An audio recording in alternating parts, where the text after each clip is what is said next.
চলো বন্ধুরা, আজকে কি রান্না করব দেখে নিই। কাতলা মাছ এখনও বরফ ছাড়িনি। কাতলা মাছ করব, কালিয়া করব, মাছের মাথা দিয়ে বাঁধাকপি করব।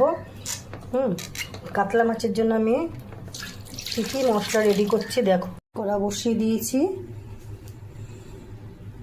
এবার আমি কি কি ফ্রাই করব না, এর মধ্যে আমি দিয়েছি চালমগজ, পোস্ত, কয়েকটা কাজু দানা আর জিরে, লঙ্কা, এগুলোকে আমি ভিজিয়ে রেখে দিয়েছি।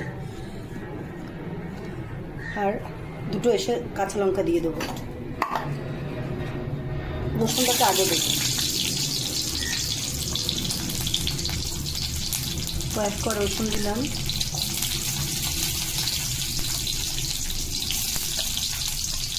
এই কালিয়াটা এত সুন্দর টেস্ট লাগে, না খেলে তোমরা বুঝতে পারবে না।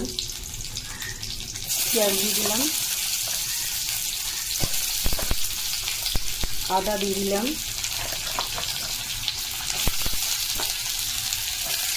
সব কিছু আমি ভেজে নিই। আমি একটা টমেটো দিয়েও লাল লাল করে ভেজে নিয়েছি বন্ধুরা। আর মাছটাকে দেখো নুন হলুদ মাখিয়ে রেখে দিয়েছি। এটাকে থালাতে নামিয়ে আমি ঠান্ডা করে নেব।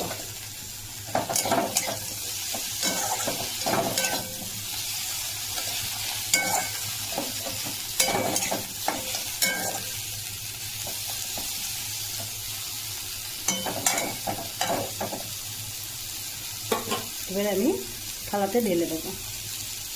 যে মশলাটা ভেজেছিলাম সেটাকে এবার পেস্ট করে নিয়েছি জল ছাড়া।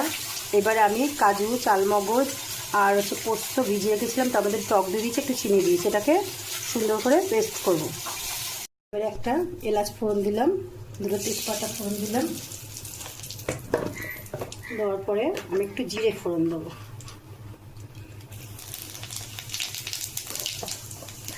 এবার আমি আলাদা আলাদা মশলা পেস্ট করে রেখে দিয়েছি। এবারে আমি এটা ওই যে ভাজা মশলাটা দিয়ে দেবো।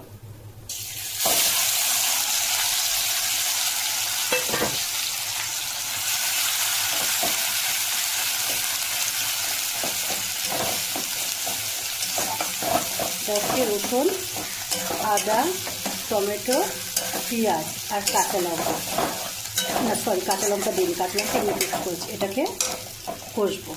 কাজু চালমগজের মধ্যে আমি একটুখানি কসুরি মেথি, কাশ্মীরি লঙ্কা গুঁড়ো দিয়ে রেখেছি। এটা হয়ে গেছে কষা। এবার এটা দিয়ে দেবো। আমি আলাদা আলাদা করে দিয়ে করছি।